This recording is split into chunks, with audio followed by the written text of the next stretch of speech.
In 1812, the small village of Dornbach, nestled between the rolling hills of Bavaria, seemed no different from countless other settlements scattered across the German countryside.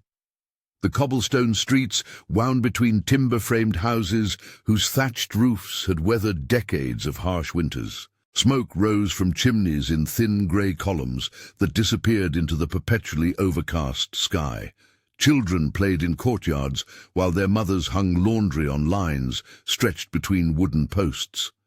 It was, by all accounts, an unremarkable place where unremarkable people lived unremarkable lives.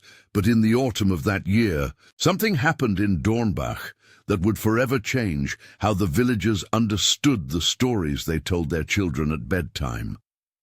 What began as a simple case of a young woman falling into a mysterious sleep would eventually expose a truth so disturbing that local authorities would spend decades trying to bury it. The official records, archived in the Bavarian State Library and nearly forgotten until their discovery in 1967, tell a story that bears no resemblance to the fairy tale the world would come to know. The woman at the center of this case was named Rosa Dornenfeld, the 18-year-old daughter of Wilhelm Dornenfeld, a prosperous merchant who dealt in textiles and grain. The Dornenfeld family lived in a 3-story house on Kirchengasse, one of the more affluent streets in the village. Rosa was known throughout Dornbach for her unusual beauty. Neighbors would later describe her as having hair so dark it appeared almost blue in certain light, and skin so pale it seemed translucent. But it was her eyes that people remembered most vividly in their testimonies, a shade of green so striking that some claimed they could see them clearly even in dim candlelight. The Dornenfeld household consisted of Wilhelm, his wife Margarete, Rosa, and her younger brother Klaus, who was 21 years old. Wilhelm employed 3 servants, an elderly cook named Bertha Steinbach, a housemaid called Anna Müller, and a groundskeeper known only as Johann. The family attended St. Bartholomew's Church every Sunday without fail, sat in the 3rd pew from the front, and maintained a reputation for piety that bordered on severity. According to parish records discovered in 1968, Rosa had been engaged since the age of 16 to Friedrich Rosenwald, the son of another prominent merchant family from the neighboring town of Eichstätt. The engagement had been arranged by their fathers as part of a business alliance that would unite 2 of the region's most successful trading operations. However, several entries in the church ledger suggest that this arrangement was not entirely harmonious. Father Benedict Hoffmann, who served as the village priest, made cryptic notations in the margins of his records that referenced concerns regarding the bride's disposition and unusual reluctance in matters of holy matrimony. The events that would later be documented in the official inquiry began on October 13, 1812, during the harvest festival that marked the end of the agricultural year. The entire village had gathered in the central square to celebrate another successful growing season.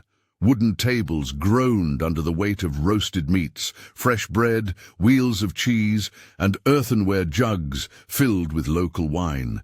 Children ran between the adults, their laughter mixing with the sound of fiddle music and singing that echoed off the surrounding buildings. Rosa attended the festival wearing a dress of deep blue wool that her mother had commissioned specifically for the occasion. Multiple witnesses would later testify that she appeared to be in good spirits throughout the early part of the evening.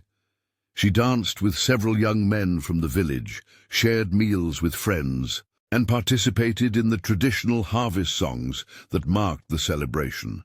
Johann Brenner, the blacksmith's apprentice, told investigators that Rosa had seemed perhaps more animated than usual, and that her laughter could be heard above the general revelry. However, sometime between 9 and 10 o'clock that evening, Rosa's demeanor began to change. Anna Gross, the baker's daughter, reported that Rosa had suddenly stopped dancing in the middle of a particularly lively tune and had stood perfectly still for what seemed like several minutes. When Anna approached to ask if she felt unwell, Rosa had looked at her with what Anna described as eyes that saw nothing, before walking away without speaking. This was the first indication that something was amiss. Friedrich Rosenwald, Rosa's betrothed, had travelled from Eichstätt specifically to attend the festival and to finalize arrangements for their wedding, which was scheduled to take place the following spring. He told the investigating magistrate that he had noticed Rosa's strange behavior and had attempted to speak with her privately. According to his testimony, Rosa had been standing near the old well that dominated the center of the square, staring down into the dark water with an expression he could not interpret.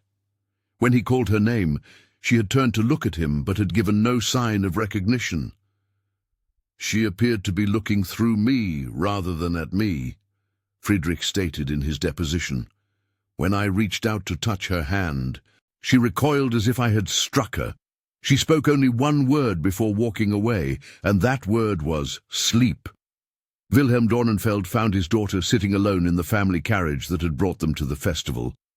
The horses stood patiently in their traces while Rosa sat motionless in the passenger compartment, her hands folded in her lap, and her gaze fixed on something that no one else could see. Wilhelm later told investigators that he had initially assumed his daughter was simply tired from the evening's activities. He had helped her down from the carriage and escorted her home without incident, noting only that she walked more slowly than usual and seemed reluctant to enter the house. Margarete Dornenfeld's testimony provides additional details about that night. She stated that Rosa had gone directly to her room upon returning home and had not emerged for the remainder of the evening. This was unusual behavior for Rosa, who typically spent time with her family before retiring and who had never missed her nightly prayers. When Margaret knocked on her daughter's door at bedtime, there was no response. Assuming Rosa had already fallen asleep, she decided not to disturb her. The following morning brought the first clear indication that something was seriously wrong. Bertha Steinbach, the family cook, discovered that Rosa had not appeared for breakfast at her usual hour. This was unprecedented behavior for someone who had maintained the same morning routine for years. When Anna Müller, the housemaid, was sent to check on Rosa, she found the young woman's door locked from the inside. Repeated knocking produced no response. Wilhelm Dornenfeld eventually used a spare key to enter his daughter's room. What he found there would be described in multiple testimonies with remarkable consistency. Rosa lay on her bed, fully dressed in the blue wool dress she had worn to the festival. Her hair was arranged on the pillow as if she had positioned it with deliberate care. Her hands were folded across her chest, and her eyes were closed. At first glance, she appeared to be sleeping peacefully. However, closer examination revealed details that disturbed everyone present. Rosa's breathing was so shallow as to be nearly imperceptible. Her skin had taken on a waxy pallor that seemed almost translucent in the morning light filtering through her bedroom window. Most unsettling of all, she could not be awakened despite increasingly vigorous attempts by her family. Wilhelm shook her shoulders, called her name repeatedly, and even resorted to harsh pinching. But Rosa remained completely unresponsive. Dr. Heinrich Kastner was summoned from Eichstätt, as Dornbach had no resident physician. Dr. Kastner was considered one of the most skilled medical practitioners in the region, having studied at the University of Munich and served as a military surgeon during the recent conflicts with France. His initial examination of Rosa, conducted on October 14th in the presence of her parents and the village priest, was documented in a detailed medical report that survived in the archives until 1967. According to Dr. Kastner's notes, Rosa exhibited all the physical characteristics of a person in deep sleep, but with several anomalies that defied medical explanation. Her pulse was present but extremely weak and irregular. Her breathing occurred in patterns that seemed to follow no natural rhythm. Most peculiar of all, her body temperature was significantly lower than normal, yet she showed no signs of distress or illness. When Dr. Kastner tested her reflexes by pricking her skin with needles, she showed no response whatsoever, even to stimuli that should have caused involuntary reactions. The physician's report notes that Rosa's pupils were fixed and dilated, suggesting possible poisoning, but her other symptoms did not align with any known toxin. Dr. Kastner administered various treatments over the course of several days, including smelling salts, cold water applications, and mild electrical stimulation, using a primitive galvanic device. None of these interventions produced any response from the patient. Word of Rosa's condition spread throughout Dornbach and the surrounding villages with the speed that accompanies truly extraordinary events. Within days, curious visitors were arriving at the Dornenfeld house to witness the sleeping beauty for themselves. Wilhelm initially allowed these visits, hoping that perhaps a familiar voice or face might reach his daughter where medical intervention had failed. However, the stream of Gawkers soon became overwhelming, forcing the family to restrict access to close friends and relatives. Among the early visitors was an elderly woman named Greta Waldmann, who lived in a cottage on the outskirts of the village and was widely regarded as possessing knowledge of folk remedies and herbal treatments. Greta's examination of Rosa was conducted on October 17th and witnessed by Father Hoffmann, who documented her methods and conclusions in his personal journal. According to the priest's notes, Greta spent nearly an hour studying Rosa's condition before declaring that the young woman was not truly asleep in any natural sense. "This is not the sleep of rest or illness," Greta told those present. "This is the sleep of waiting. But what she waits for, I cannot say." Greta's cryptic pronouncement only added to the growing atmosphere of unease surrounding Rosa's condition. The old woman attempted various traditional remedies, including burning specific herbs in Rosa's room and placing small objects of supposed protective power around her bed. None of these efforts produced any change in Rosa's state. As October turned to November, Rosa remained in her mysterious sleep. Dr. Kastner continued his regular examinations, but could offer no explanation for her condition or any hope for her recovery. The family maintained a constant vigil, with someone always present in Rosa's room during both day and night hours.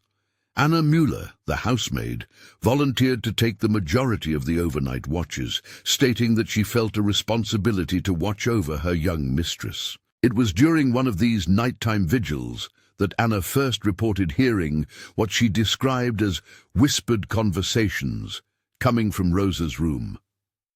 This occurred on November 2nd, nearly 3 weeks after Rosa had fallen into her strange sleep. Anna told Margaret Dornenfeld the following morning that she had heard 2 distinct voices speaking in hushed tones, but when she entered Rosa's room to investigate, she found only the sleeping young woman exactly as she had been left. Anna's account was initially dismissed as the product of fatigue and stress, but similar reports soon emerged from other family members and servants who had spent time watching over Rosa. Klaus Dornenfeld reported hearing what sounded like pages being turned, as if someone were reading aloud from a book. Wilhelm claimed to have heard soft footsteps moving around Rosa's bed, but upon investigation found no evidence of any intruder. These auditory phenomena became increasingly frequent and detailed. Bertha Steinbach reported hearing what sounded like a woman's voice humming lullabies that she did not recognize. Father Hoffmann, who had begun visiting the house regularly to pray for Rosa's recovery, documented several instances of unexplained sounds, including what he described as the rustle of fabric, as if unseen persons were moving about the room in long gowns. The most disturbing report came from Johann, the groundskeeper, who claimed to have seen a figure standing beside Rosa's bed during his watch on the night of November 8th. According to his testimony, the figure appeared to be a woman in a dark dress who seemed to be leaning over Rosa as if speaking directly into her ear. When Johann called out, the figure vanished, leaving him alone with the sleeping Rosa. These reports created considerable anxiety within the household and began to attract attention from beyond the village. Stories of the Sleeping Beauty and the strange occurrences surrounding her reached the ears of learned men in Munich and other major cities. Several individuals with interests in medicine, theology, and what was then called natural philosophy began arriving in Dornbach to investigate the case firsthand. One such visitor was Professor Ludwig Zimmermann, a scholar from the University of Würzburg, who specialized in what he termed anomalous medical phenomena. Professor Zimmermann arrived in Dornbach on November 15th and was granted permission by Wilhelm Dornenfeld to conduct a thorough examination of Rosa and her environment. The professor's methodology was more systematic than previous investigations, involving detailed measurements, scientific instruments, and carefully documented observations conducted over several days. Professor Zimmermann's preliminary findings, recorded in a letter to a colleague at the university, noted several peculiarities about Rosa's condition that had not been previously documented. The professor observed that Rosa's hair and fingernails continued to grow at a normal rate, despite her unconscious state. More unusually, he noted that Rosa's position in the bed seemed to change slightly from day to day, suggesting either that she was moving unconsciously or that someone was adjusting her posture. Most significantly, Professor Zimmermann reported that Rosa appeared to respond to certain stimuli in ways that were not immediately apparent. When he spoke her name in a normal conversational tone, monitoring devices he had constructed showed slight changes in her breathing pattern and heart rate.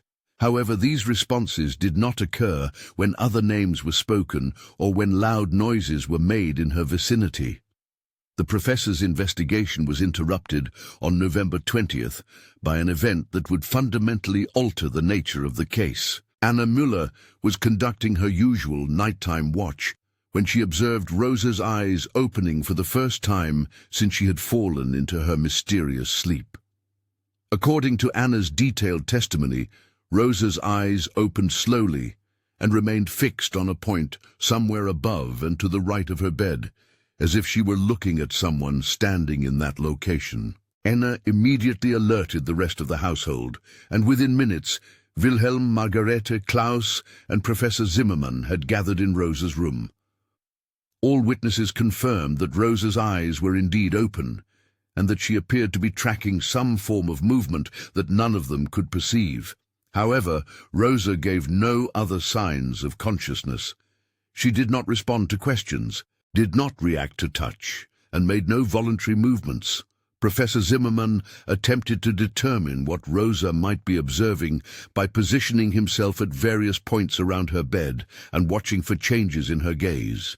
He concluded that she appeared to be following the movements of at least two distinct entities, based on the way her eyes moved between different locations in the room. This observation was documented in his notes, along with precise timings and descriptions of Rosa's eye movements.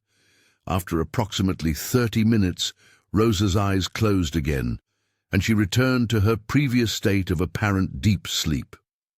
This episode established a pattern that would continue for several more weeks. Rosa's eyes would open unpredictably, usually during the evening or nighttime hours, and she would appear to observe invisible activities in her room, for periods ranging from a few minutes to more than an hour before returning to her unconscious state. The frequency and duration of these episodes increased throughout December. Family members and other observers began to notice that Rosa's facial expressions would change during these periods of open-eyed unconsciousness. Sometimes she appeared serene, almost blissful. At other times, her expression suggested fear or distress.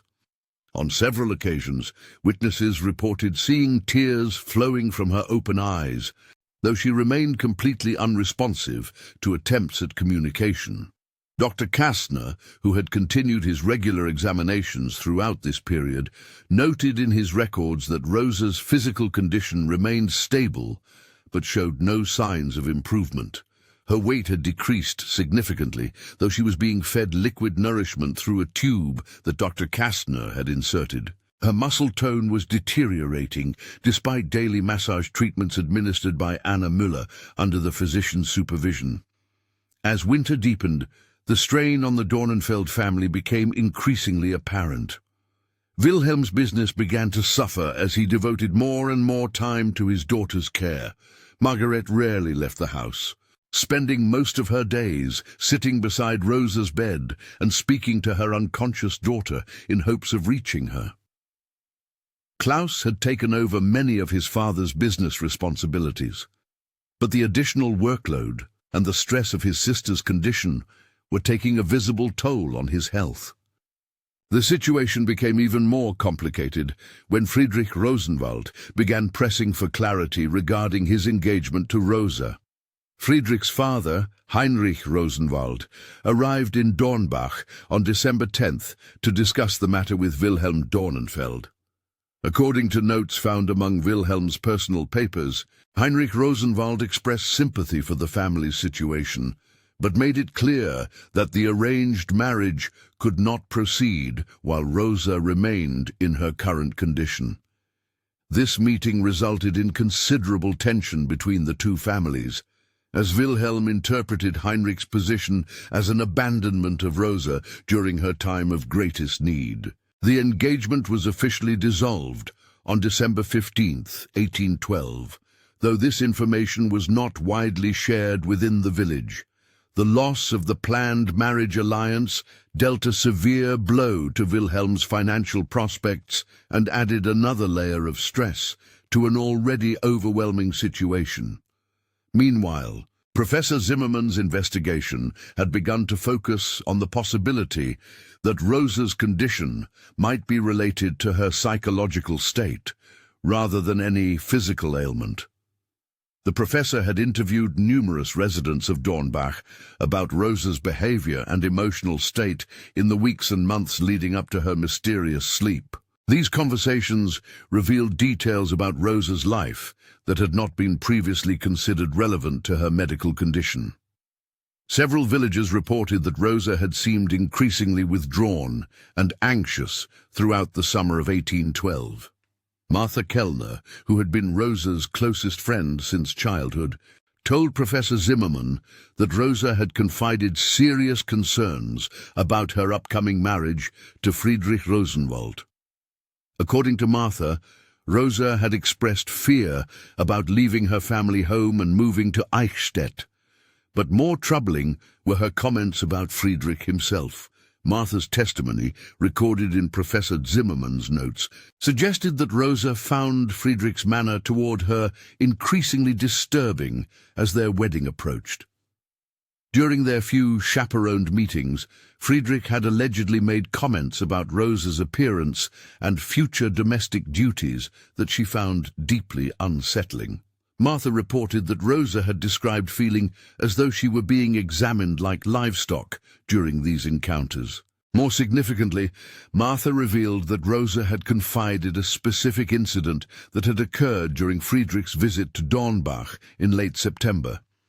According to Rosa's account, Friedrich had managed to speak with her alone for a few minutes while their parents conducted business discussions.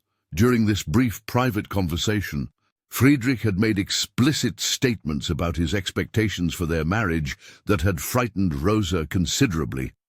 Professor Zimmermann's investigation also uncovered information about the Rosenwald family that cast Friedrich's character in a disturbing light. Discreet inquiries in Eichstätt revealed that Friedrich had a reputation for volatile behavior and excessive drinking. More troubling were reports from servants and tradespeople who described incidents of violence directed toward animals and verbal abuse of household staff. One particularly disturbing account came from a former chambermaid who claimed that Friedrich had attacked her physically when she refused his advances. These revelations led Professor Zimmermann to theorize that Rosa's condition might represent what he termed a retreat of the mind from intolerable circumstances. In a letter to his colleague, dated December 20th, the professor wrote, "I begin to suspect that this young woman's sleep is not an affliction, but rather a form of protection. The mind, faced with a future too terrible to contemplate, has withdrawn to a place where such horrors cannot reach." However, Professor Zimmermann's psychological theory could not account for the various unexplained phenomena that continued to occur in Rosa's presence. The whispered conversations, moving shadows, and other strange occurrences persisted throughout December, becoming so frequent and disturbing that several servants began refusing to enter Rosa's room after dark. Even Father Hoffmann, who had initially dismissed such reports as products of overwrought imaginations, began to document increasingly specific and unsettling incidents. On December 24th, Christmas Eve, an event occurred that would prove to be the beginning of the end for Rosa's strange sleep. Anna Müller was maintaining her usual nighttime vigil when Rosa's eyes opened at approximately 11 o'clock. As had become routine, Rosa appeared to be observing invisible activities in her room.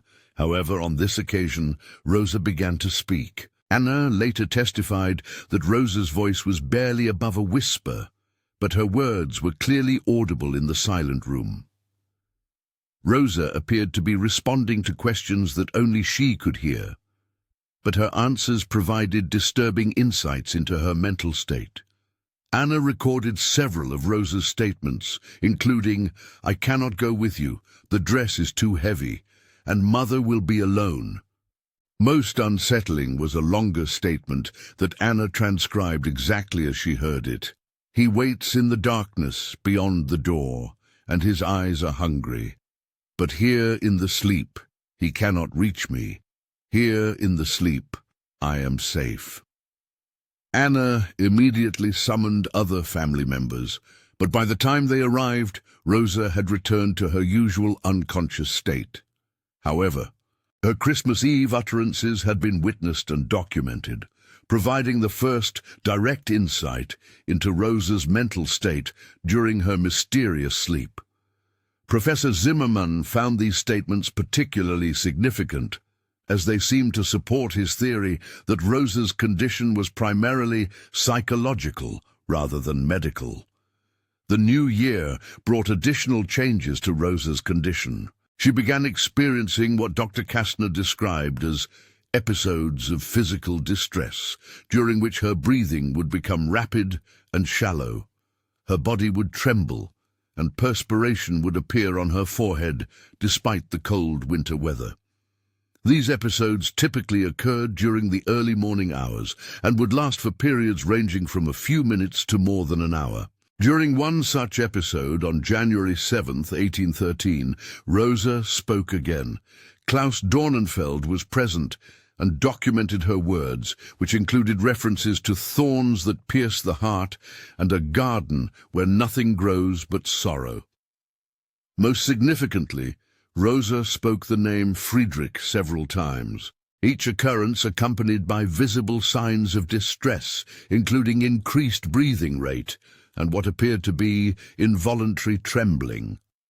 These developments convinced Professor Zimmermann that Rosa's condition was directly related to her fears about her planned marriage. He shared this conclusion with Wilhelm Dornenfeld, and recommended that steps be taken to formally and permanently dissolve Rosa's engagement to Friedrich Rosenwald. Wilhelm initially resisted this suggestion, as the financial implications of breaking the marriage agreement would be severe for his family. However, as Rosa's episodes of distress became more frequent and intense, Wilhelm began to reconsider. The matter was ultimately decided by an event that occurred on January 15th. Friedrich Rosenwald arrived at the Dornenfeld house unannounced, stating that he wished to see Rosa and determine for himself whether their engagement should be maintained. Wilhelm, who had been trying to avoid such a meeting, reluctantly allowed Friedrich to enter Rosa's room under the supervision of Dr. Kastner and Professor Zimmermann. The reaction was immediate and dramatic. The moment Friedrich entered her room, Rosa's body began convulsing violently. Her breathing became labored, and she produced sounds that witnesses described as moans of terror.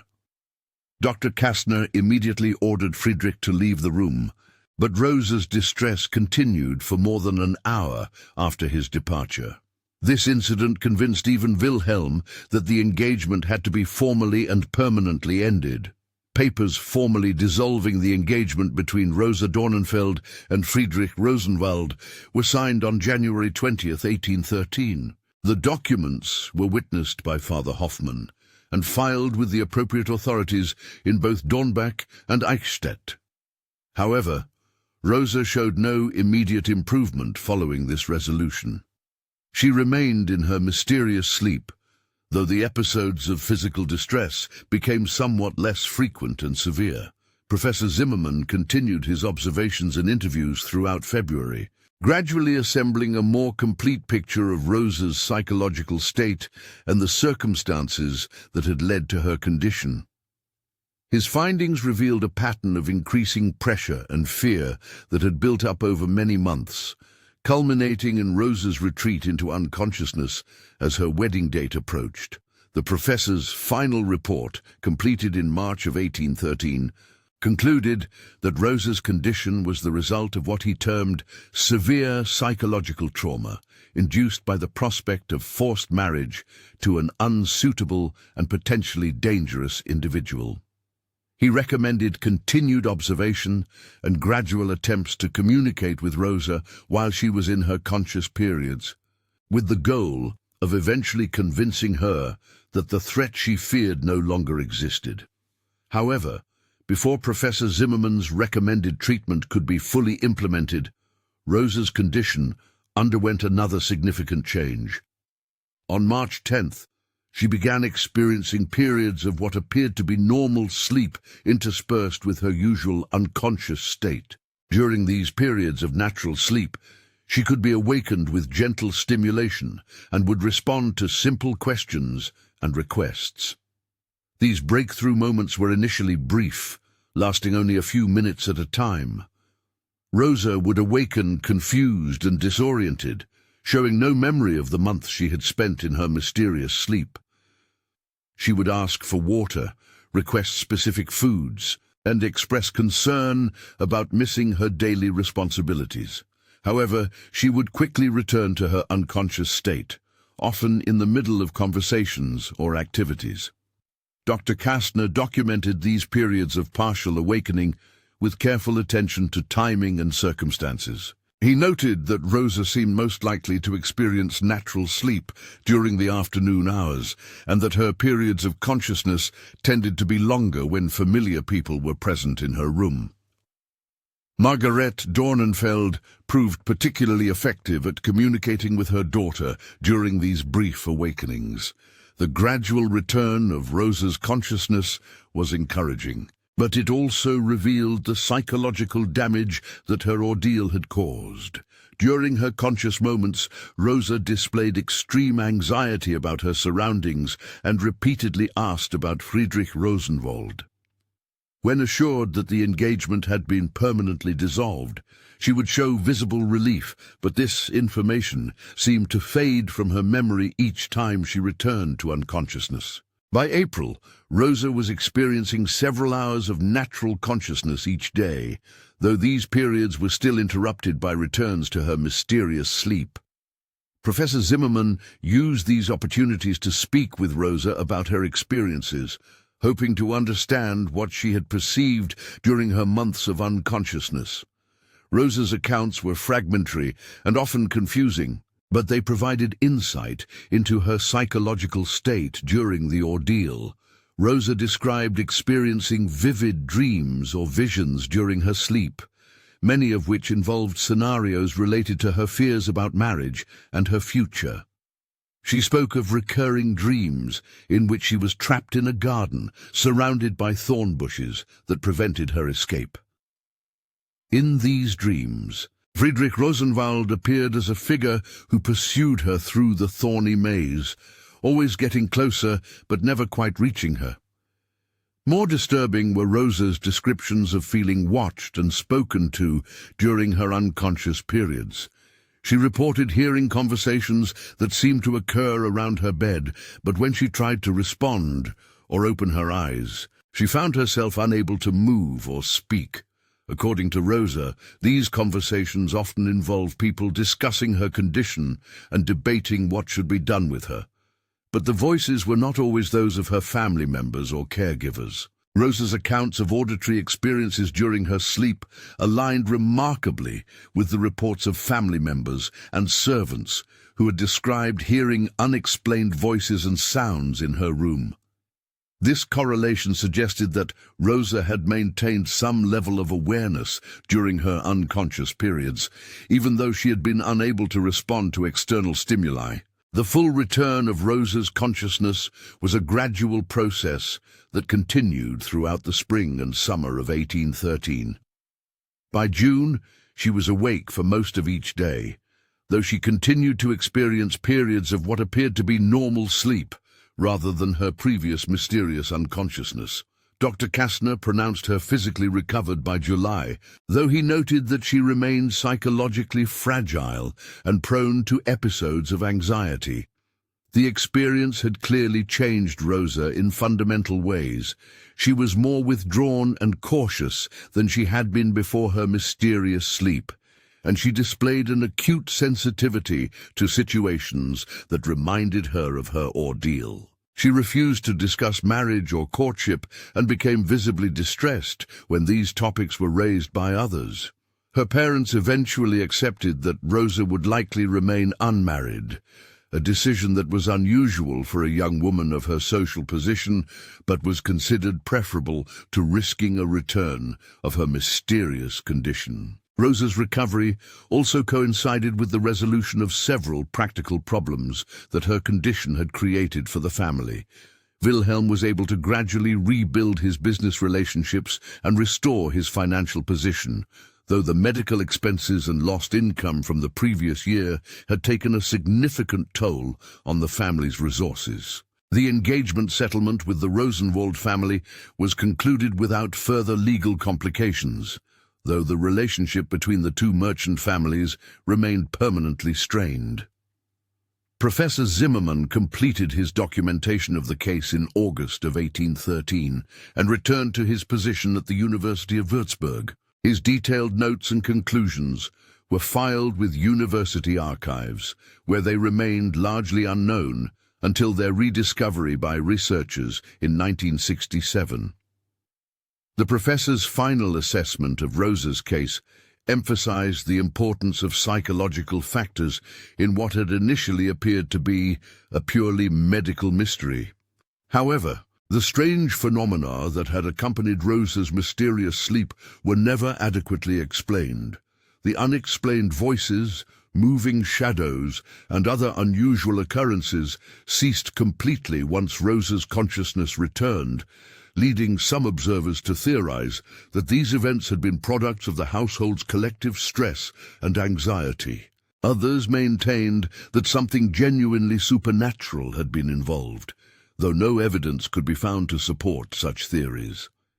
Father Hoffmann continued to document the case in his parish records and personal journals until his death in 1828. His writings reveal an ongoing fascination with the theological implications of Rosa's experience and a persistent belief that her mysterious sleep had involved forces beyond normal human understanding.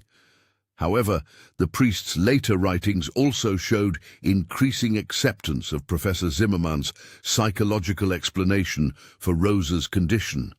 Rosa Dornfeld lived the remainder of her life in Dornbach, never marrying and gradually assuming responsibility for managing her father's business affairs as Wilhelm aged. She was known throughout the village as a capable and intelligent woman, though one marked by her unusual experiences. Visitors to Dornbach occasionally asked to meet the woman who had been the subject of such extraordinary circumstances, But Rosa consistently refused such requests and avoided discussing her mysterious sleep with anyone outside her immediate family. The case attracted periodic attention from scholars and medical practitioners throughout the early 19th century, as word of Professor Zimmermann's documentation spread through academic circles. However, without access to modern psychological and medical knowledge, most investigators were unable to add significantly to the professor's conclusions. The case was gradually forgotten by all but a few specialists in unusual medical phenomena. In 1845, Wilhelm Dornenfeld died, followed 2 years later by his wife Margarete. Klaus had died unmarried in 1838, leaving Rosa as the sole surviving member of her immediate family. She continued to live in the family home on Kirchengasse, supporting herself through careful management of her inheritance and small investments in local business ventures. Rosa's later years were marked by increasing reclusiveness, though she maintained cordial relationships with neighbors and continued to attend church regularly. She was known for her charitable activities, particularly her support of young women in the village who found themselves in difficult circumstances. Some residents speculated that Rosa's generosity toward troubled young women was related to her own experiences. Though she never spoke explicitly about such connections, Friedrich Rosenwald's subsequent life provided a disturbing postscript to the case. After the dissolution of his engagement to Rosa, Friedrich married the daughter of a merchant family from Nuremberg in 1814. This marriage ended in scandal 3 years later, amid allegations of domestic violence and financial impropriety. Friedrich's second marriage in 1820 met a similar fate, and he died in 1826 under circumstances that were considered suspicious by local authorities, though never fully investigated. These developments suggested that Professor Zimmermann's assessment of Friedrich's character had been accurate, and that Rosa's unconscious mind had somehow perceived dangers that her conscious awareness had been unable or unwilling to acknowledge. The professor himself noted this vindication of his theories in a letter written shortly before his own death in 1849. Rosa Dornenfeld died in 1867 at the age of 73, having lived more than 50 years beyond her mysterious sleep. Her death was attributed to natural causes related to advanced age, and she was buried in the cemetery of St. Bartholomew's Church beside her parents and brother.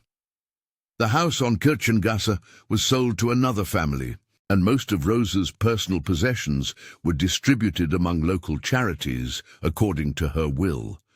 The documentation of Rosa's case might have been permanently lost, if not for a renovation project at the University of Würzburg in 1967. Workers clearing out old storage areas discovered Professor Zimmermann's complete files on the case, including his detailed notes, correspondence, and copies of medical reports and witness testimonies. These documents provided the first comprehensive record of the events in Dornbach and offered insights into early understanding of psychological trauma and its physical manifestations. The rediscovery of Professor Zimmermann's documentation coincided with growing academic interest in historical cases of psychological disorder and the cultural contexts in which they occurred. Several researchers began studying the case as an example of how social pressures, particularly those related to arranged marriages and women's limited autonomy, could manifest in dramatic psychological and physical symptoms. Dr. Elisabeth Hartmann of the University of Munich published the first modern analysis of Rosa's case in 1968, drawing connections between Rosa's mysterious sleep and what contemporary psychology would recognize as conversion disorder or dissociative symptoms resulting from severe psychological stress. Dr. Hartmann's work helped establish Rosa's case as an important historical example of the mind's ability to protect itself from intolerable circumstances through radical alterations of consciousness. However, Dr. Hartmann's analysis also noted several aspects of Rosa's case that remain difficult to explain using conventional psychological theories.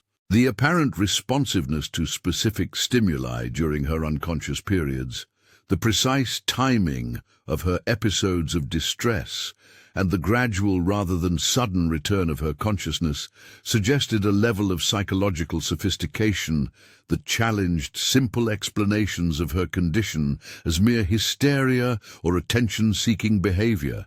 Further research into the historical context of Rosa's case revealed that arranged marriages between merchant families in early 19th century Bavaria were often fraught with conflict, and that young women had virtually no recourse when faced with unsuitable or dangerous prospective husbands. The discovery of Friedrich Rosenwald's subsequent history of violence and impropriety provided additional support for theories that Rosa's unconscious mind had accurately assessed a genuine threat to her well-being. The case also attracted attention from researchers interested in folklore and fairy tale origins. The similarities between Rosa's story and the tale of Sleeping Beauty led several scholars to speculate about possible connections between real historical events and the development of popular stories. However, evidence for direct influence remained circumstantial, as the basic elements of the Sleeping Beauty story appeared in various forms throughout European folklore well before 1812. In 1969, the village of Dornbach erected a small memorial plaque on the site where the Dornenfeld house had once stood.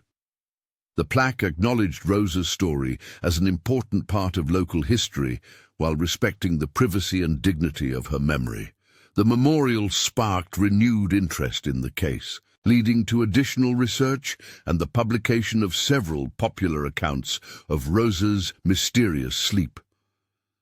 The house on Kirchengasse had been demolished in the early 20th century to make way for a more modern structure, but the well that had stood in the village square during Rosa's time remained largely unchanged. Local residents occasionally reported unusual experiences near the well, particularly during autumn evenings around the anniversary of Rosa's first mysterious sleep. However, these reports were generally attributed to suggestion and the power of historical association rather than any supernatural phenomena. Contemporary medical experts who have reviewed the historical documentation of Rosa's case generally agree with Professor Zimmermann's conclusion that her condition was primarily psychological in nature. However, they also note that the specific mechanisms involved remain poorly understood, even with modern knowledge of trauma and dissociation. Rosa's case continues to be studied as an example of the complex relationship between psychological stress and physical symptoms. The question of the unexplained phenomena that accompanied Rosa's mysterious sleep remains a subject of debate among researchers. Some argue that these events were products of collective suggestion and the heightened emotional state of the household during a prolonged crisis. Others suggest that the phenomena might have resulted from Rosa's own unconscious influence on her environment, though the mechanisms for such influence remain unknown. What remains clear from the historical record is that Rosa Dornenfeld's mysterious sleep was the result of circumstances that threatened her fundamental well-being and autonomy. Her unconscious mind's response to these circumstances was both protective and adaptive, allowing her to survive a situation that might otherwise have resulted in permanent psychological damage or worse. The gradual return of her consciousness as the threat was removed supports theories about the mind's ability to regulate its own states in response to environmental factors. The case of Rosa Dornenfeld serves as a reminder that the stories we tell about mysterious sleeps and awakening kisses often mask darker truths about power, autonomy, and survival. In Rosa's case, the awakening came not from external rescue, but from the removal of the threat that had driven her into protective unconsciousness. Her true prince was not a romantic figure, but the dissolution of a dangerous engagement that would have trapped her in a life of fear and violence. The documentation preserved in Professor Zimmerman's files provides a window into both the specific circumstances of Rosa's case and the broader social context in which such events occurred. The professor's careful methodology and detailed observations offer insights into early attempts to understand psychological trauma and its manifestations, while the testimonies of family members and community members reveal the profound impact that one person's crisis could have on an entire social network. Perhaps most significantly, Rosa's story demonstrates the importance of taking seriously the fears and concerns of young women, even when those concerns are not immediately understood or accepted by others. Rosa's unconscious mind perceived dangers that her conscious awareness may have been unable or forbidden to acknowledge, and her mysterious sleep served as both a protection and a form of communication about threats that she could not otherwise address. The legacy of Rosa's case extends beyond its historical and medical significance to encompass broader questions about agency, consent, and the right of individuals to determine their own futures. Her story reminds us that apparent fairy tale endings often conceal struggles for basic human dignity and safety, and that true awakening comes not from external rescue, but from the restoration of personal autonomy and the removal of genuine threats to well-being. And so the records were sealed, the documents archived, and the memory of Rosa Dornenfeld gradually faded from all but the most dedicated researchers. Yet sometimes, on autumn evenings when the wind carries the scent of harvest and celebration through the streets of Dornbach, residents pause near the old well and remember the young woman whose mysterious sleep revealed truths too dark for any fairy tale.